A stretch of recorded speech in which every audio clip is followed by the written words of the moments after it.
আসসালামু আলাইকুম গাইস। কালকের যে ফোনটা আমি অর্ডার করছিলাম, তো কালকে এটা আনবক্সিং করছি না, আজকে আমার ফোনটা এসে আনবক্সিং করলাম। যে কোনো একটা কারণে বন্ধুরা সামনে আইলো না, ক্যামেরার পিছনে আছে। তো আপনারা দেখুক, সেটটা আনবক্সিং করলাম। মনে হয়ে যায় যে কার ফোন, কিদা ফোন যে কিনলা আনবক্সিং করলা না। তো আজকে বিসমিল্লাহির রহমানির রহিম আমি সেন্টার খুলছি। এই লো ফোনটা আপনারা সবাই দেখতে পারবেন। মাশাআল্লাহ, এই লো ফোন S25 আলট্রা, সবচেয়ে লেটেস্ট মডেল স্যামসাংয়ের। আপনারা দেখতে পাচ্ছেন এই এখন ফোনটা চালু করব, আপনারা দেখুন। তো আসলে স্যামসাং ফোন খুবই ভালো, যেটা স্যামসাং ইউজ করে। আমি একটা অর্ডার করছিলাম, অনেক ক্লিক লাগে, এই জন্য গেছি। তো আমারটা দেখা দেখি আমার বন্ধু দিয়েছে আর কি।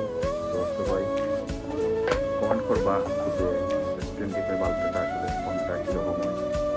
এটা আসলে অস্থির, খুব ভালো, আমার কাছে বাইক ফোন। আসলে আমি স্যামসাং ইউজ করি না, তারপরেও S25 আলট্রাটা সেটটা দেখতে ভালোই লাগে।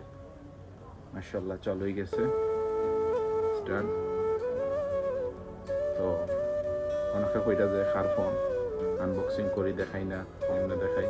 তো আসলে আমি সচরাচর সেটা এভাবে আনবক্সিং করি না। তো যারা নিজেরার ফোন অনেকে কয়, তারা ফোনটাই আমি আনবক্সিং করি। আপনারা দেখতে পারটা সেটটা চালু হয়ে গেছে। মাশাআল্লাহ, ফিনিশিং খুব স্পিড।